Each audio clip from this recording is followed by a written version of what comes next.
Welcome to Remodel Your Life.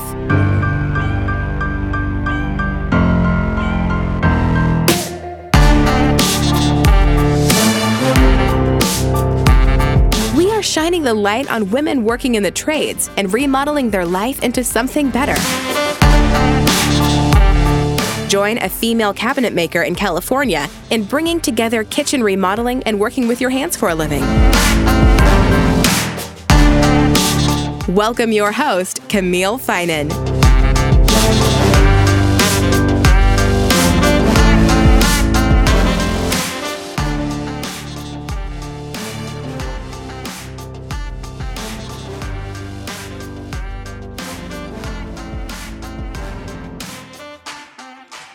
So to get into this episode, I thought I'd talk to a real expert.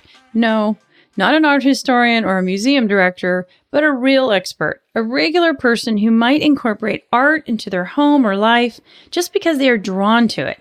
Because let's face it, that's what it means on a basic level, to pay for something that has some intrinsic value just by looking at it. So I'm bringing in my mom, a Norwegian from Minnesota via Norway, who is extremely practical and non-frivolous to get her opinion on a very specific glass artist. We're talking about the very famous Chihuly and what it meant to her to see his work in person in Seattle. And if you've never heard his name before, or maybe think he's still not relevant, check out the reference to his famous chandelier in the just-released movie Where Do You Go, Bernadette, starring Cate Blanchett and Kristen Wiig, where they refer to it specifically. Now on to Mary Levasseur, my mom and resident regular person / art expert. Let's get into the show.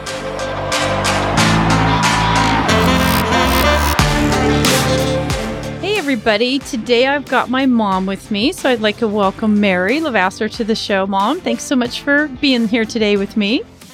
Well, thank you for inviting me. Yeah, I know. I feel like I should have done this a lot longer ago, but thanks so much for joining me. And if you could just share, a little bit about your background, where you came from, and where you live now, and just kind of bring everybody up to speed of who you are and where you came from.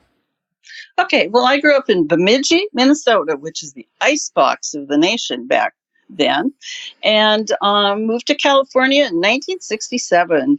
And my husband and I now reside in a Del Webb community in Roseville, California, and we love it. And my background career was mostly in education. I worked in management, and it was always a privilege to work with both the teachers and the students. So that's a little background of where I've come from.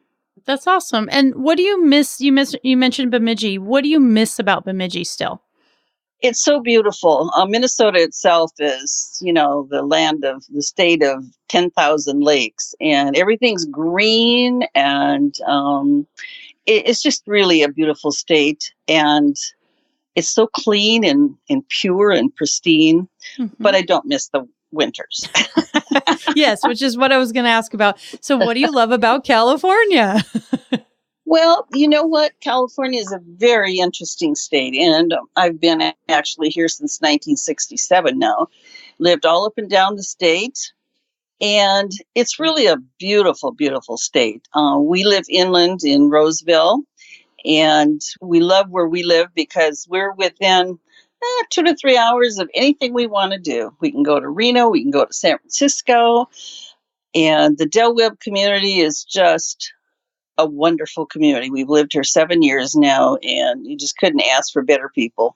That's great. And great weather, even though today it's actually quite cold, but usually it's really nice. And that is one thing I should have mentioned, is that what we do like about where we live in Northern California is there are seasons. And in Minnesota, there are seasons, and that is one thing I really, really like. So they're just not as severe here, but it's really nice to change from shorts to sweaters, and it just makes it more fun. Yeah, that's awesome. All right, so let's get on to sort of why I brought you here. As you know, we're doing a series on glassblowing, women in glassblowing. And specifically, I wanted to talk a little bit to you about art and what is art, and is art important, and why do we need art? And you have fallen in love with a specific glass blower, very famous glass blower, Chihuly. And so I wanted to get your experience as a regular person. What has been your experience with that? Obviously, his art can be extremely expensive, but I just wanted to see like what a regular person's view of art is and how you fell in love with Chihuly and where you first came across it. Well, probably about 20 years ago now, I was first exposed to Chihuly with some friends down at Filoli Gardens in Woodside, California. And our friends took us there, and that was my first experience of seeing Chihuly's work displayed at the beginning or at the opening of the gardens there. So that was my first experience. And then probably about 10 years ago, my cousin and I went to Phoenix, and we toured the Desert Botanical Garden in Phoenix, and his work was on display at that entrance also. Bright green trees, all made of glass. So I thought, wow, that's really beautiful. Then this past summer, we went to visit our grandkids in Seattle. And lo and behold, that is where the Chihuly Garden and Glass Museum is. And so our grandson took us there, and it's just amazing, just amazing. And his work is so colorful and so creative, the designs and the structures that, it's a place everybody should go, whether you're an artist or whatever, you should go. Mm-hmm. Like, how did it make you feel when you first saw it? Well, first you walk into the garden, and it's just all this greenery and all his art, his glass work and so forth, mixed in with the garden, and then you go into the Glass Museum. Wow, it's so overwhelming, actually, and so colorful. That's one of the things I really like about his work, is that he uses every color of the spectrum, from red to green to lavender to black, in expressing himself in his work. So for me, as it turned out, I ended up liking the outside in the gardens the best, just because of the simplicity, I think, and the contrast of the green grass and the trees and so forth, and the color of his work. And so how long did that take to go through it? Like, is it a pretty quick, like, do you walk through it? Like, what's the experience like? Well, it's as long as you want to make it, because there's so much work there on display. But we only were there probably about 3 hours, because we also went to the Space Needle, which is right next door. Mm-hmm. And of all the people that were there, like, can you kind of describe like the audience that's there? Is it young? Is it old? Like, what was, I know you're a big observer, you're a huge people watcher. And so I knew this must be an amazing experience just to watch all the people there. So like, what was that like? Well, that was very interesting. I would have thought maybe this would be more for, the adult community. But we had families that were there with children, maybe 5 and up. And they were very, very interested, because his work has such a variety that it just would be of interest. And I still think that the colors that he used would interest a child. Mm-hmm. Were there a few pieces that you just really connected to, and why? Were some of your favorites? I mean, it sounds like everything there is beautiful and gorgeous, but were there a couple things that you just really connected to, and what do you think, what was it that connected to you? Well, the inside, in all honesty, there was so much there that for me, it got a little confusing. So I had to kind of sort it out, and I realized my eyes went to the gardens and these beautiful, simple pieces. They were spikes, and they were all kinds of different, the outside area for me. That was my favorite. And was there a couple pieces specifically out there you liked the best? Oh, yeah. I love the green tree. Mm-hmm. It's a big tree, and it's green. And it's just amazing. And then there was another one that was red. And then there were some, I would call them maybe royal blue, like spikes out in the middle of the garden. Yeah, I think that's probably his signature, like his chandeliers. He's really known for that. Mm-hmm. So it sounds like maybe that was one in a blue. And we'll put some of those pictures in the show notes for you guys to see. Yeah. For those of you that can't quite get to Seattle. So sort of to wrap up, I mean, what do you think, as just a regular person, what do you think the value of art is in real life? I mean, it can't run your car, you can't eat it, it doesn't really help you function in any way specifically. From your perspective, what is the real value of art and why do we still need it? For me, I think it's such a personal thing. I think art expresses, ideas and feelings. And for me, it's a visual, might be a simple picture on a wall or a vase or something like that. And it might be the color that strikes me. But I think that's different for every person. Mm-hmm. So it's very personal.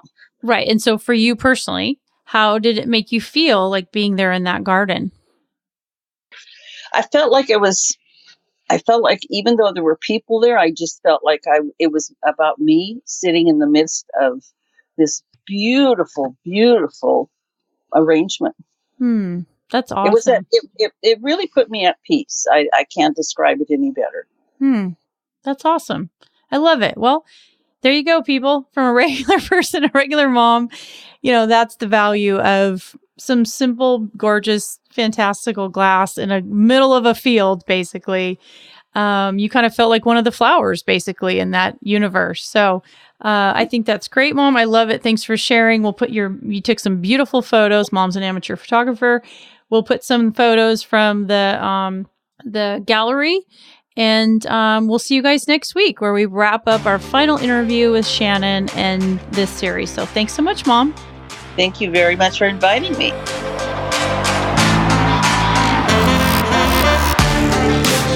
A huge thanks to my mom for sharing her opinion and viewpoint on art and what it means to regular people.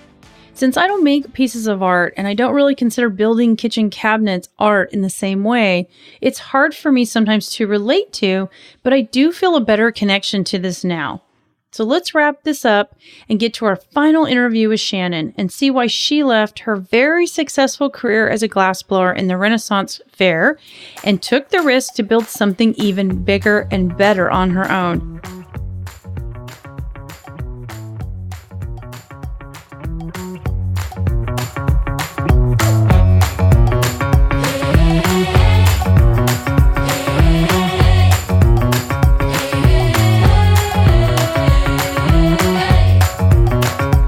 Thanks so much for listening to Remodel Your Life. I sure have enjoyed being with you today. And if you really like our show, we'd love it if you would subscribe through iTunes. You can always send us feedback through email at Camille@remodelyourlifepodcast.com. And I'll see you next week.